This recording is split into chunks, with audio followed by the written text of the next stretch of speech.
Hello viewers, இன்றைக்கி நம்ம Tamil mixer Indians கிச்சனில் என்ன பார்க்க போகிறோன்னா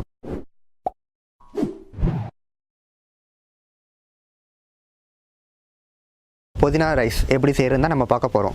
புதினாங்கிறோடனே எல்லாருக்கும் மூஞ்சி ஒரு மாதிரி சுலுக்கிட்டு போகும்னு தெரியும். ஆனால் பட் இது நீங்கள் ட்ரை பண்ணி பாருங்கள், உண்மையிலே அந்த பிரியாணியோட டேஸ்ட் அப்படியே இருக்கும். அது மட்டும் இல்லை, புதினா உங்கள் உடம்புக்கு ரொம்ப நல்லது. அதனால் வாங்க நம்ம வீடியோக்குள்ளே பார்ப்போம். இதுக்கு முன்னாடி எங்கள் சேனலில் நீங்கள் சப்ஸ்கிரைப் பண்ணாமல் இருந்தீங்கன்னா மறக்காமல் சப்ஸ்கிரைப் பட்டனை கிளிக் பண்ணிவிடுங்க. அது கூட பக்கத்தில் இருக்க பெல் பட்டனையும் கிளிக் பண்ணிவிடுங்க. நம்ம இன்றைக்கி செய்ய போகிறது புதினா சாதம். அதுக்கு என்னென்ன பொருள்லாம் பயன்படுத்தலாங்கிறது பார்க்கலாம். இப்போ ஃபஸ்ட்டு பார்த்தீங்கன்னா, அதாவது பிரியாணி இன்க்ரீடியன்ட்ஸ், அதாவது பட்டை, கிராம்பு, ஏலக்காய், அதாவது பிரியாணிக்கு நம்ம யூஸ் பண்ணுற வாசியான பொருட்கள் என்னென்னமோ அதெல்லாம் எடுத்துக்கணும். அதுக்கப்புறம் இஞ்சி பூண்டு பேஸ்ட்டு, அதுக்கப்புறம் வெங்காயம் 1 கப், அதுக்கப்புறம் தக்காளி 2 தக்காளி முழுசாக எடுத்துங்க, அது 1 கப். அப்புறம் புதினா 2 கைப்பிடி அளவுக்கு, அதை நல்லா வாஷ் பண்ணி தனியாக எடுத்து வச்சுங்க. அதுக்கப்புறம் 5 வரமிளகா, அப்புறம் கருவேப்பிலை, அப்புறம் தேவையான அளவு நெய், உப்பு தேவையான அளவு, அப்புறம் 2 கப் அரிசி. இப்போ ஃபஸ்ட்டு நீங்கள் அந்த தக்காளி கட் பண்ண தக்காளியை அரைச்சி வச்சுங்க தனியாக. அதே மாதிரி புதினாவையும் அந்த மிளகாவையும் ஒன்றா ஜாரில் போட்டு அதையும் ஒரு இடத்துல அரைச்சி வச்சுங்க. இதோ பாருங்கள், இந்த மாதிரி நல்லா அரைச்சிருக்கணும். ஒரு குக்கர் எடுத்துங்க.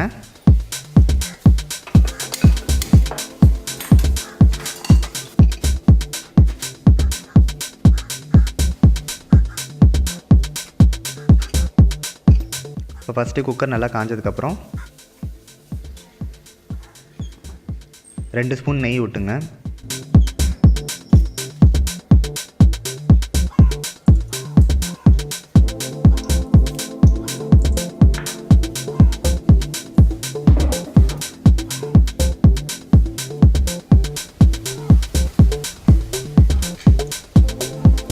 நெய் ஊற்றிட்டு அது நல்லா மெல்ட் ஆனதுக்கப்புறம் நீங்கள் அந்த பிரியாணி இன்க்ரீடியன்ட்ஸ்லாம் இருக்கு இல்லையா, பட்டை, கிராம்பு, ஏலக்காய், அதெல்லாம் ஃபஸ்ட்டு போட்டுங்க.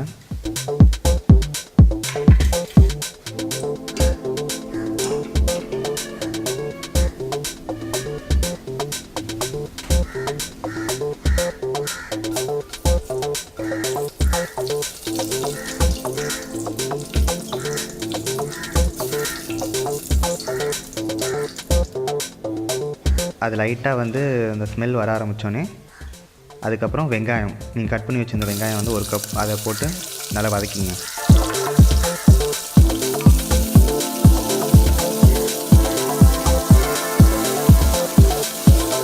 அந்த வெங்காயம் நல்லா ப்ரௌனிஷாக வர வரைக்கும் நல்லா வதக்கிங்க.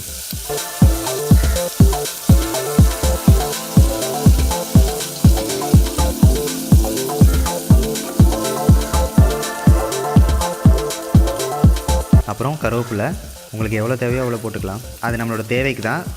விருப்பப்படுறவங்க போட்டுக்கலாம், விருப்பம் இல்லாதவங்க போட தேவையில்லை. இப்போ நல்லா ப்ரௌனிஷாக வர வரைக்கும் நல்லா வதக்கிட்டே இருங்க.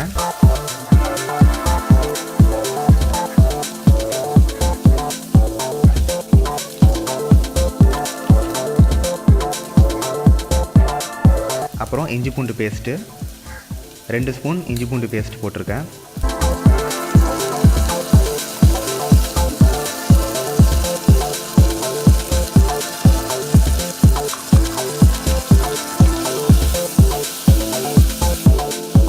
அதையும் நல்லா போட்டு வதக்குங்க. அடி பிடிக்காமல் அதை வதக்குங்க நல்லா. அந்த இஞ்சி பூண்டோட ஸ்மெல் வர வரைக்கும் நல்லா வதக்கிட்டே இருங்க. நீங்கள் அதை பார்த்தீங்கன்னாவே தெரியும், அந்த எல்லோயிஷாக இருக்கிறது அந்த ப்ரௌனிஷாக மாறும். அது வரைக்கும் நல்லா வதக்கிட்டே இருங்க.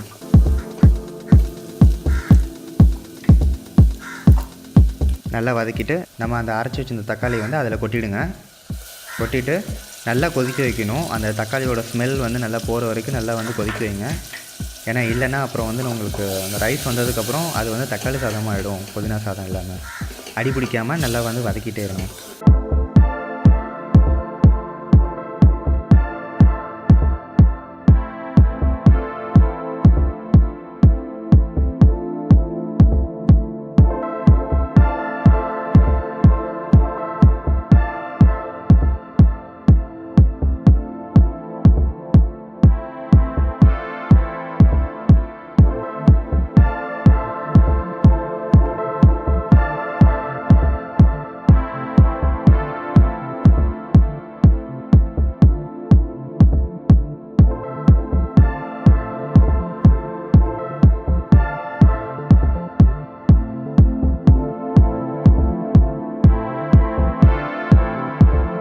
பச்சை வாசனை போகிற வரைக்கும் நல்லா வதக்குங்க. வதக்கிட்டு அதுக்கப்புறம் நம்ம அந்த அரைச்சி வச்சுருந்த அந்த புதினாவும் மிளகாவையும் அந்த மிக்ஸ் எடுத்து இதில் போட்டுருங்க.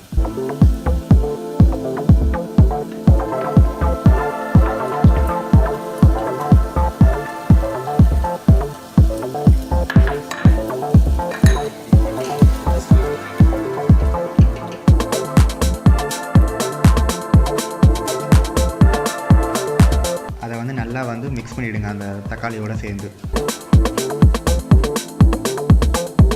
நம்ம தக்காளியை வந்து நம்ம வதக்கின மாதிரி இதையும் நம்ம நல்லா வதக்கணும். அப்போ தான் நம்ம வந்து அந்த புதினாவோட அந்த பச்சை வாசனை போகும்.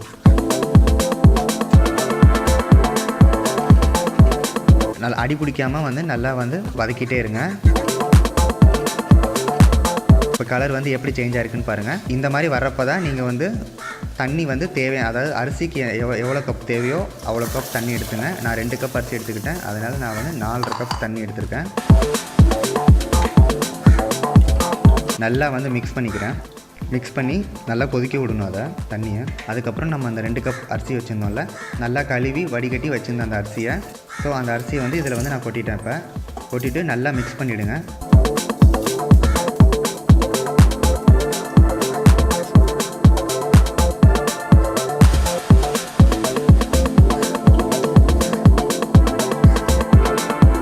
நல்லா மிக்ஸ் பண்ணிவிட்டு லைட்டாக கொஞ்ச நேரம் கொதிக்க விட்டுட்டு தேவையான அளவு உப்பு, கரெக்டாக அளவு மட்டும் பார்த்துங்க. உப்பு வந்து எவ்வளோ தேவையோ அவ்வளோ நீங்கள் போட்டுங்க. இந்த தண்ணியோடு இருக்கிறப்ப அந்த உப்பு வந்து டேஸ்ட் பண்ணி பார்த்துங்க கரெக்டாக இருக்கான்னு. ஏன்னா அதுதான் வந்து சாதம் வெந்ததுக்கப்புறம் உங்களுக்கு வந்து கரெக்டாக இருக்கும். ஸோ இப்போ இல்லை நல்லா மிக்ஸ் பண்ணிங்க. இது ரொம்ப வந்து ஈஸியான டிஷ் தான், ரொம்ப கஷ்டமான டிஷ்லாம் கிடையாது.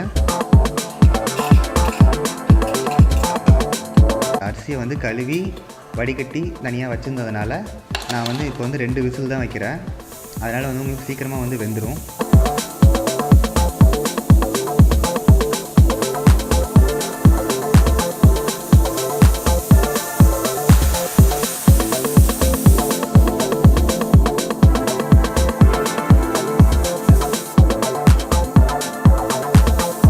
நான் வந்து 2 விசில் வச்சு இறக்கி வச்சுட்டேன். உடனே வந்து மூடி ஓப்பன் பண்ணிடாதீங்க, ப்ரெஷர் அடங்குற வரைக்கும் விட்டுருங்க. அதுக்கப்புறம் அந்த ப்ரெஷர் நான் ஃபுல்லாக வந்து ரிலீஸ் ஆனதுக்கப்புறம் நீங்கள் வந்து இப்போ ஓப்பன் பண்ணி பார்க்கலாம். ஸோ இப்போ பார்த்தீங்கன்னா வந்து மசாலாலாம் வந்து கொஞ்சம் மிக்ஸ் ஆகிற மாதிரி இருக்கும். அப்போ வந்து நீங்கள் வந்து ஃபுல்லாக வந்து அதை வந்து மிக்ஸ் பண்ணிவிடுங்க. ஏன்னா சாதாரணமாக நம்ம பிரியாணி பண்ணக்குள்ளே அப்படி தான் ஃபுல்லாக வந்து நம்ம மிக்ஸ் பண்ணுவோம். மிக்ஸ் பண்ணிவிட்டு தான் சர்வ் பண்ணுவோம். அதுக்கப்புறம்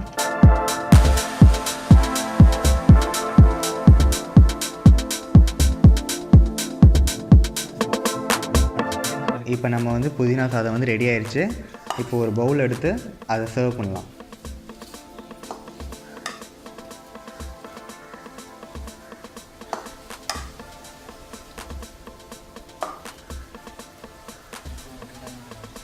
நம்மளோட புதினா ரைஸ் ரெடி ஆயிடுச்சு. நீங்கள் பார்த்தாவே தெரியும் பிரியாணியோட ஃப்ளேவர் மாதிரி தான் இருக்குது. சரி, நம்ம டேஸ்ட் பண்ணி பார்த்துட்டு எப்படி இருக்குன்னு நான் சொல்கிறேன்.